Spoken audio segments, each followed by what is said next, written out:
Hi there, it's Andy Ross with another vlog, number 16, The Fear Engine. Up to now, I've done a series of vlogs explaining every track on the album, finishing last week. So this vlog today is going to be about what The Fear Engine means to me. And it's going to take the form of a podcast. It's only going to be audio once I've done this introduction. And the only thing you'll see on the screen will be a spinning ball. So it's probably worth just listening to it. You don't really need to watch it. Hope you enjoy it. See you next time. Bye.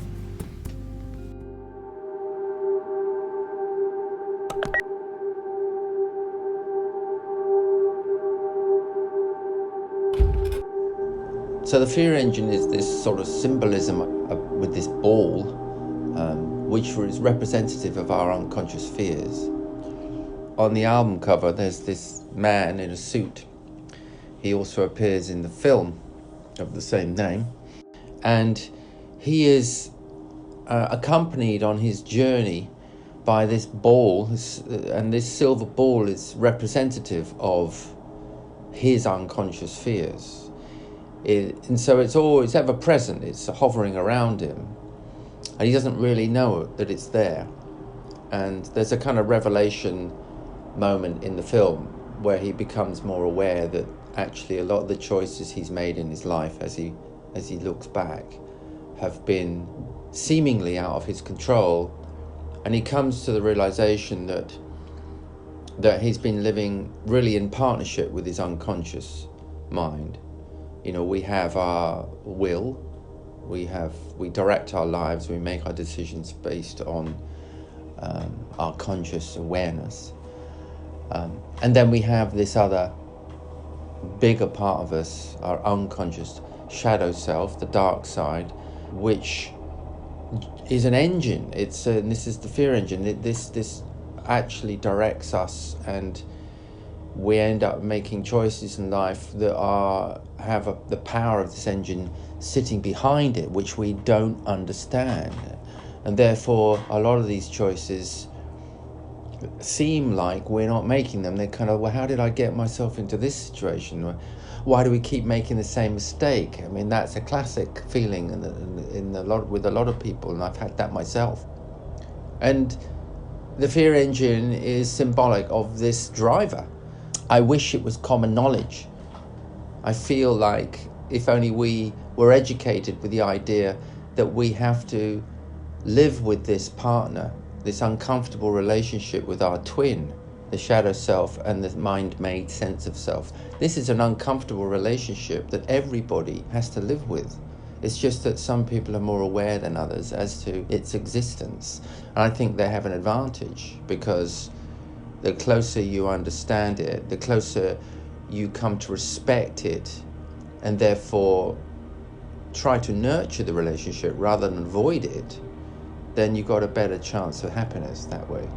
And I suppose the reason that I have had such an obsession around this is because I feel like it not only affects our individual lives, but it starts to manifest at a group level. And that's where we start talking about the scourge of tribalism and identity politics and political correctness. And these, for me, are manifestations of the emergence at a group level of this fear engine. So we're at the whim of our instinctive fears, and in a way there's a battle going on. And in my mind, I feel it's a very clear delineation between the animal instincts driven by these unconscious fears. It's in the reptilian part of our brain, limbic system and all that.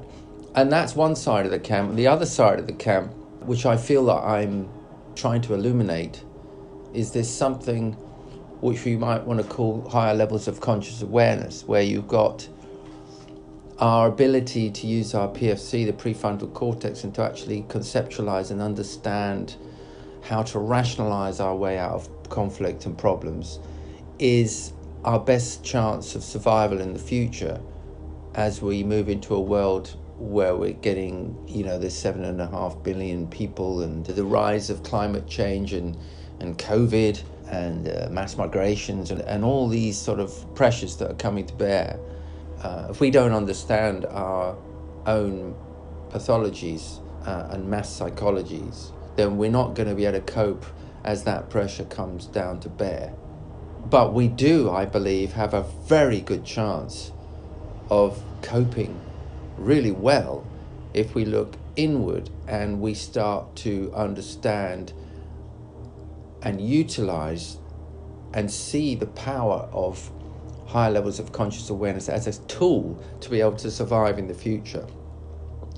You can't really blame people for having prejudice.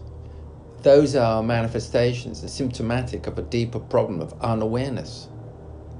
So it's our lack of conscious awareness that creates prejudice and hatred and the desire to have a strong sense of the other in order to know who you are. These are all insecurities. They're all rooted in fear.